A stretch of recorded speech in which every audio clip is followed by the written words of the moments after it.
नमस्कार दोस्तों, मेरा नाम अनिल शर्मा है। अभी नया साल गया है 1 तारीख। लोग बाहर जाते हैं घूमने के लिए अच्छे अच्छे हिल स्टेशन।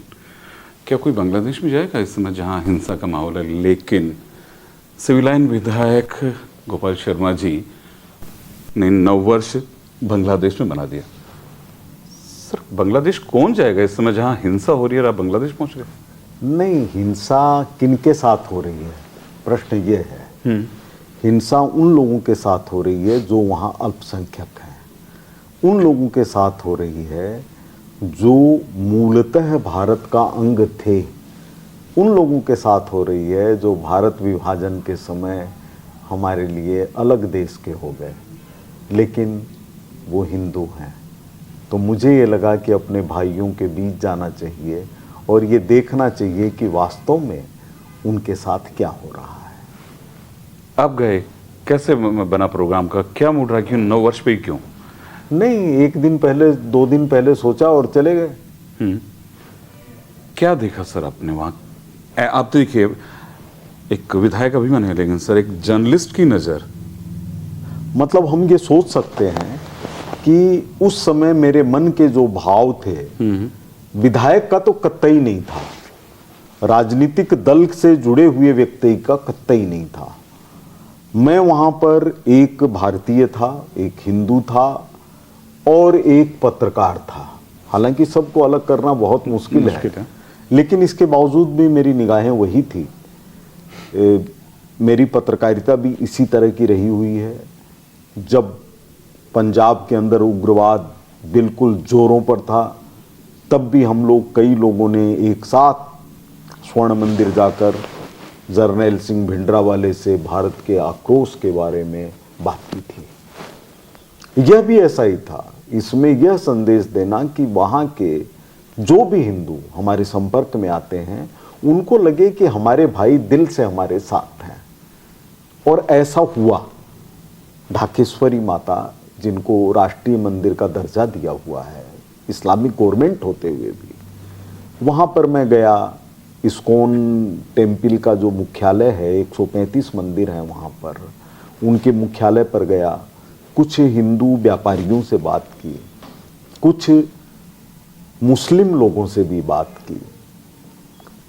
तो मुझे ये महसूस हुआ कि बांग्लादेश इस समय अपनी परेशानियों से जूझ रहा है।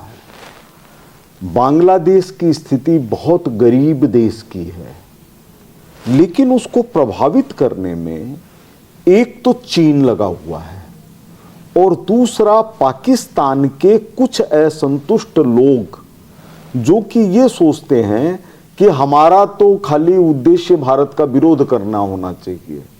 चाहे पूरे पाकिस्तानी ये सोच लें कि हम भारत के साथ रह करके, मित्रता रख करके अपने को आगे बढ़ा सकते हैं, बांग्लादेश के लोग भी ऐसा सोच सकते हैं, लेकिन उसमें कुछ तत्व ऐसे हैं जो कि विदेशी शक्तियों से प्रेरित हैं। उन्होंने वहाँ पर इस तरह का माहौल बनाया हुआ है जिसमें जितनी घटनाएं हुई है उससे ज़्यादा मात्रा के अंदर हिंदू भयभीत हो गया है। आज वहाँ के हिंदुओं की ये स्थिति नहीं है कि वो खुल के अपनी बात कह सकें। उनको सावधान रहना पड़ता है लोगों से व्यवहार करने पर, उनको सावधान रहना पड़ता है कोई भी चीज़ के प्रति किसी भी तरह का क्रियान्वयन करते समय। जैसे ढाकेश्वरी जी के मंदिर में सुबह 1 तारीख को मैं करीब 9 बजे पहुंचा, तो वहाँ केवल 6-7 दर्शनार्थी थे। हिम्मत ही नहीं है कि अंदर आ सकें। मैंने किसी से बात करने की कोशिश की तो कोई भी बगल से गुजरा तो अगला चुप हो गया कि कोई बात दूसरा सुन नहीं है। इस तरह से डरावना माहौल है और वहाँ की जो राजनीतिक स्थिति है वो पूरी तरह से 4-5 हजार छात्रों और नौजवानों के हाथ में आ गई है। वो लोग एक तरह से सरकार चला रहे हैं, उनके पीछे विदेशी ताकतें होनी ही चाहिए। बांग्लादेश की सरकार भारत की सरकार से कोई विरोध नहीं करना चाहती।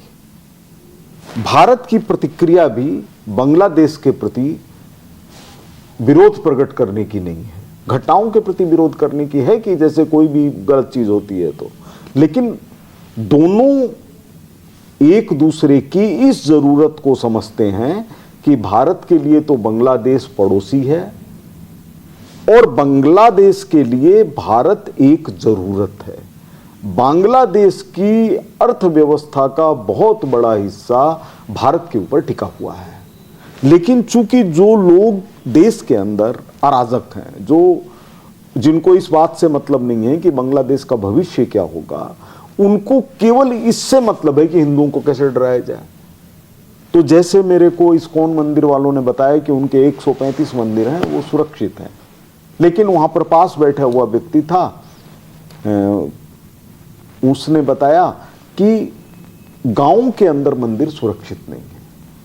उसमें ये करते हैं जैसे कोई अराजक आदमी है, गुंडा तत्व भी हो सकता है, वो लाठी लेके निकला या सरिया लेकर के निकला और उसने भगवान की मूर्ति के ऊपर मार दिया तो मूर्ति ध्वस्त हो गई। उसका परिणाम होगा ही, हिंदुओं को दुख होगा, तकलीफ होगी, आक्रोश होगा, यही वो चाहते हैं। और फिर मीडिया ने भी बांग्लादेश के विषय को इस तरह से उठाया है जैसे कि कोई मार्केटिंग कर रहे हो। किसी भी विषय के ऊपर लोगों में आक्रोश पैदा होना, ये उस समय तक अच्छा विषय नहीं है जब तक कि उसकी जरूरत नहीं है। कभी 22% हिंदू बांग्लादेश में थे, आज 7.9% हैं। वो हिंदू डरे हुए हैं, उनको अपने भविष्य की चिंता है। ऐसे में उनको मुस्लिम विरोधी करार दे देना या मुसलमानों को हिंदू विरोधी करार देना, यह कहीं के लिए भी नैतिकतापूर्ण भी नहीं है और किसी समाज के लिए सुरक्षा होने की गारंटी भी नहीं है। लेकिन सर वहाँ के जो हिंदू, जैसे कि चैनल्स में आ रहे थे, वीडियोस हम लोग देख रहे थे, वो उनकी नज़रें भारत सरकार पर है कि वो हमें बचाएंगे। ऐसा नहीं मानना चाहिए। मैंने ये सीधा सवाल किया। उन्होंने कहा कि भारत सरकार को वह करना चाहिए जो डिप्लोमेटिक तरीके से जरूरी हो, लेकिन मौन या सीमित शब्द बोलते हुए भी उनका चेहरा कुछ बयान करता है। जैसे ढाकेश्वरी माता के दर्शन करके आरती करके जब मैं फ्री हुआ तो वहाँ के पुजारी जी हैं ठाकुर जी, उन्होंने कहा कि यहाँ मोदी जी भी आए थे, और जब उन्होंने मोदी जी शब्द का इस्तेमाल किया तो उनकी आंखों में इतनी चमक थी जैसे किसी भगवान का नाम ले लिया हो। तो ये भरोसे का प्रतीक है।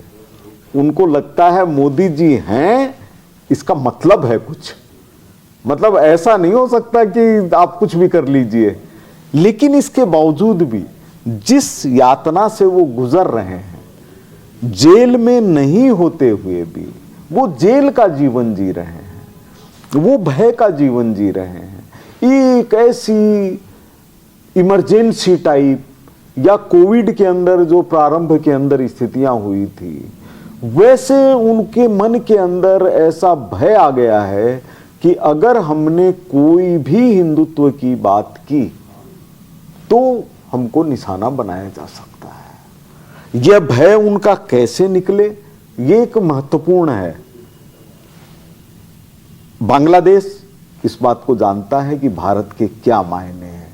आज भारत, जैसे मैं जो ही उतरा ढाका से दिल्ली, ऐसे लगता है कि जैसे हम कितने विकसित देश के अंदर उतर रहे हैं। कहाँ बांग्लादेश, जहाँ के एयरपोर्ट पर 8 हवाई जहाज खड़े हैं और इधर सैकड़ों की मात्रा में चमक रहे हैं, एक साथ उड़ रहे हैं, एक साथ आ रहे हैं। तो भारत तो विकास की दिशा में आगे बढ़ करके एक आधुनिकता प्राप्त कर चुका है। एक मतलब इतना तेजी से आगे बढ़ रहा है कि जितनी तेजी से कोई अर्थव्यवस्था आगे ही नहीं बढ़ी। 50 चीजों में तो नंबर 1 है हम। सड़क बनाने में नंबर 1, रेलवे ट्रैक बनाने में नंबर 1, प्रति व्यक्ति आय की बढ़ोतरी में नंबर 1, व्यापार के अंदर बढ़ोतरी के अंदर नंबर 1, विदेशी अर्थव्यवस्था को आकर्षित करने में नंबर 1। तो इस तरह की अनेक चीजें हैं जिसमें हम नंबर 1 हैं। ये सहन नहीं हो पा रहा है उन ताकतों से जो ताकत भारत को अपना आजीवन विरोधी मानती है। सर आपको डर नहीं लगा? डर किस चीज का? डर किस चीज का? सर जहां हिंसा होती है, जहां मारकाट होती है, आदमी तो जाने से वैसे ही डरता है। तो क्या हो जाएगा? हमारे भाई भी अगर कहीं मर रहे हैं तो उसकी जगह हम मर गए, क्या होगा इसमें? मौत तो ऐसा कोई है नहीं जो आज तक अमर हुआ हो। कभी भी कोई व्यक्ति अमर नहीं है। और हम कैसे भयभीत हो, मुझे वो चेहरा याद है 24 जनवरी 1992 जब कई एकता यात्री उग्रवादियों की गोलियों से शहीद हो चुके थे, कई घायल थे। जालंधर के अंदर कलेक्टर ने कर्फ्यू लगा करके रैली पर रोक लगा रखी थी। उस समय माननीय नरेंद्र मोदी जी ने कहा था कि दुनिया के सारे आतंकवादी संगठन इस बात को सुन लें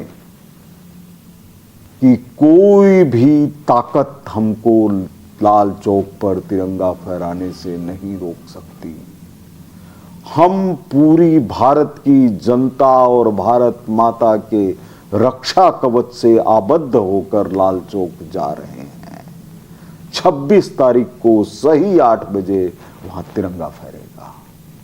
तो मैंने तो उस चीज को अपनी आंखों से सामने देखा है, फिर क्या भय? कमाल है सर।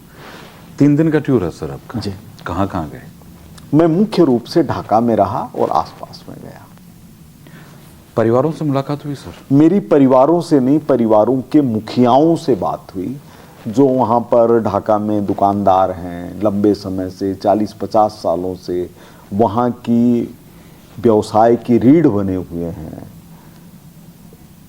लेकिन वो कोई भी चीज़ बांग्लादेश के खिलाफ नहीं कहना चाहते, इसलिए कि वो बांग्लादेश की सरकार से प्रभावित नहीं है।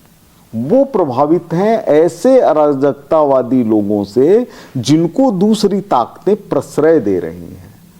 तो वो मानते हैं कि एक फेज है जिस फेज के अंदर वहाँ के छात्र और नौजवानों को इस तरह तैयार कर लिया गया है कि वो चाहते हैं कि बांग्लादेश नेशनलिस्ट पार्टी की सरकार खालिदा जिया के नेतृत्व में उसके बेटे को तारिक को प्रधानमंत्री बनाते हुए बने और वो पड़ोसी देशों से अपने संबंधों को निर्धारित करें।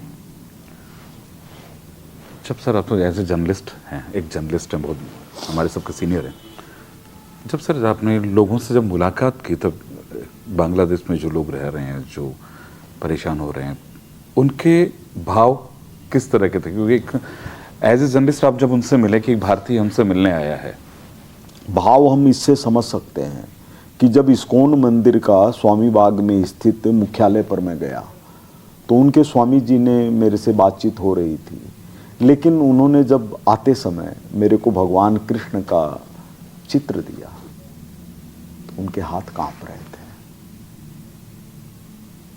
कमाल है सर। ये उनके भाव थे सर। इससे बड़ा भाव क्या होगा? और इसके बावजूद भी आप ये देखिए सही 8 बजे वो स्वामी बाग के जो इस्कॉन टेम्पल है उसमें 8 बजे प्रवचन शुरू हो जाता है जो हिंदू संस्कृति के ऊपर और सनातन धर्म के ऊपर आधारित होता है। उन्होंने तय कर लिया है कि हम अपने धर्म से नहीं हट सकते। बंद नहीं करेंगे ना, बंद नहीं करेंगे। कमाल है सर। एक जर्नलिस्ट, एक आम भारतीय अपने भाइयों से मिलके आते हैं जहां हिंसा प्रभावित है सर, डर भी नहीं लगता है और सबसे बात भी करके आते हैं। मन में सर क्या पीड़ा रही आते समय? मन में ये जरूर है कि क्या कहीं पर अमेरिकन रह रहा है, उसको किसी से भय है क्या? जब तक कि वहां युद्ध के हालात नहीं हो जैसे अफगानिस्तान के अंदर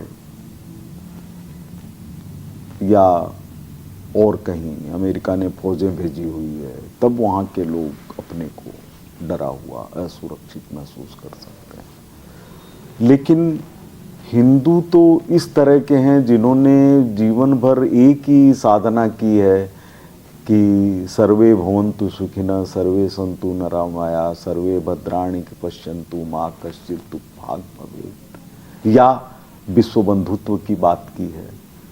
तो हमारे लोगों को अगर संकट में डाला जा रहा है तो क्या हम 2047 में जो विकसित भारत की कल्पना है उसमें ये स्थिति होगी कि कोई भारतीय मूल के व्यक्ति कोई हिंदू को साथ दुर्व्यवहार करते समय वो ये सोचे कि ये भारत का व्यक्ति है, अंगुली ना उठे, अंगुली नहीं उठे। गोपाल जी जाके आए, मन में पीड़ा भी इन्होंने बता दी कि जब ये वापस आ रहे थे तो जो महंत पुजारी हैं इस्कॉन मंदिर के, जब इनको कृष्ण का चित्र भेंट किया तो उनके हाथ कांप रहे थे। यानी पीड़ा तो है मन में, कुछ चीज़ें बोली नहीं जाती है, कुछ चीज़ें भाव से बता दी जाती है। गोपाल जी उनसे मिले, लोगों से मिले, उनकी जो टीस थी उनके चेहरे पे दिखती, लेकिन कोई बोलेगा नहीं क्योंकि वहां उनको रहना। सर आपकी यात्रा तो यही बात है, बहुत सुखद रही है और बहुत एक टीस वाली भी रही, क्योंकि जब पता लगा कि सर आप बांग्लादेश जाके आए, हम लोग यही सोचते हैं, देखिए जैसे मेरा बेटा भी हो चाहे मेरी वाइफ भी कहते हैं कि नववर्ष कहीं घूमने चलते हैं, तो मन में होता है कि कहीं अच्छी जगह जाएं जहाँ शांति हो, हिल स्टेशन हो, लेकिन आप अपने उन बंधुओं से मिलके आए हैं जो हिंसा प्रभावित है, जो दुखी हैं। चलिए सर, भगवान उनकी सुनेगा। और अच्छा लगा सर कि आप जाके आए। मेरे पास सेकंड ऑप्शन नहीं था, मेरे को एक ही जगह जाना था, वो था बांग्लादेश। और नए साल की शुरुआत माता ढाकेश्वरी देवी के चरणों में करनी थी, चाहे उसके लिए जिंदा रहें या न रहें। चलिए सर, बहुत अच्छा लगा जाके आए, अपनों से मिल के आए। चलिए सर।